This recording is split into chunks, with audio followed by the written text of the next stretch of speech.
Dlaczego Piłat skazał Jezusa na śmierć? Według teorii gier. Otóż w sprawie Jezusa Chrystusa z Nazaretu, w świetle teorii gier, decyzja Poncjusza Piłata od 26 do 36 roku naszej ery rzymskiego namiestnika, prefekta Judei, wynika, a jakże, z dylematu więźnia, i to zarówno klasycznego, jak i iterowego, czyli wielokrotnego dylematu więźnia. Piłat miał do wyboru albo działać w zgodzie ze sobą, zgodnie z logiką, wszakże publicznie oznajmił po przesłuchaniu Jezusa, że nie znajduje w nim żadnej winy.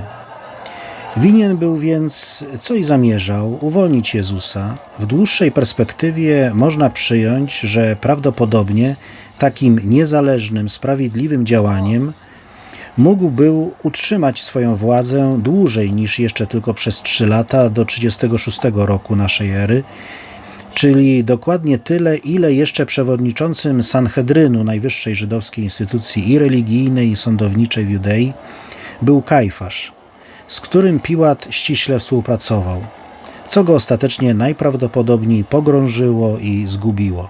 Jednego i drugiego zresztą. Według Ewangelii świętego Jana to arcykapłan Kajfasz właśnie jako pierwszy wyraźnie zaproponował, aby zabić Jezusa.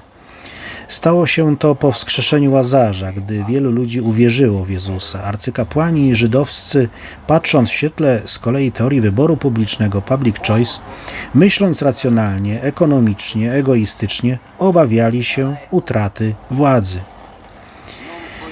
Druga opcja Piłata to ta, którą wybrał. Skazanie Jezusa na śmierć. Widząc, że nic nie osiąga, a wzburzenie raczej wzrasta, jak piszą Ewangelie, skazał Jezusa na śmierć. Bał się rozruchów w mieście. Za chwilę miało się rozpocząć największe święto żydowskie, Pascha żydowska. Ludzie zjeżdżali się już do miasta.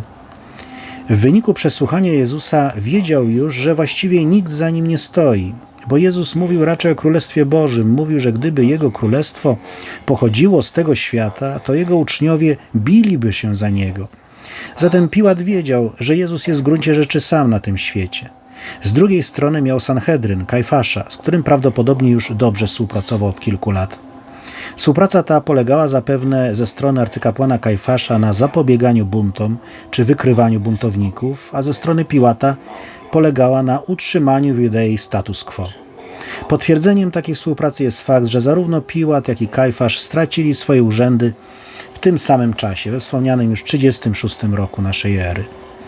Wybór więc był taki w świetle dylematu więźnia, najpierw klasycznego dylematu więźnia. Przypomnijmy, że to taka sytuacja, gdy więźniowie, nie mając zaufania do siebie nawzajem, wybierają raczej współpracę z prokuratorem, obawiając się, że uczynią to pozostali, pozostawiając ich na lodzie z najsroższym wyrokiem, choć w gruncie rzeczy najlepsza dla nich byłaby współpraca między sobą nawzajem.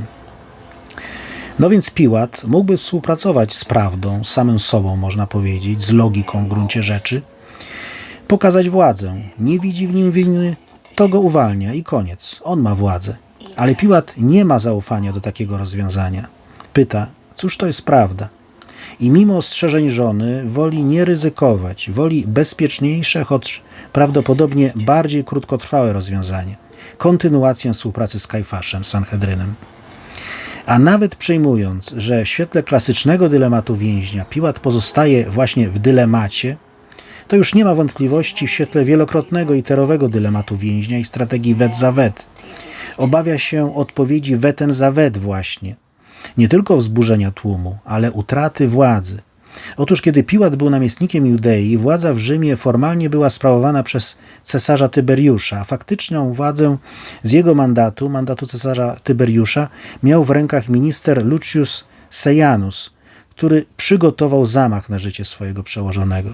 Spisek został wykryty, a Seianus w pokazowy sposób stracony w centrum Rzymu.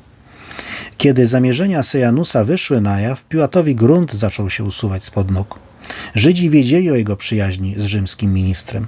Dlatego krzyczeli, że jeżeli uwolni Jezusa, to będzie znaczyć, że nie jest przyjacielem cesarza.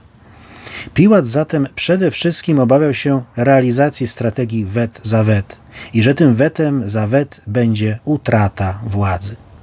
Zatem to z teorii gier wynika decyzja Piłata, choć w gruncie rzeczy, jak to w dylemacie więźnia, prawdopodobnie, uwaga, decyzja wcale nie najlepsza i dla ją podejmującego, ale podjęta w obawie przed najgorszym rozwiązaniem, którego w tej sprawie Jezusa, i tak nie udało się uniknąć. Piłat bowiem i tak stracił przynajmniej władzę już po 3 latach, w 36 roku naszej ery. Oczywiście w świetle teorii gier, w której opieramy się na schematach, a nie anomaliach, nie rozważamy, nie uwzględniamy zmartwychwstania, które wszystko zmienia.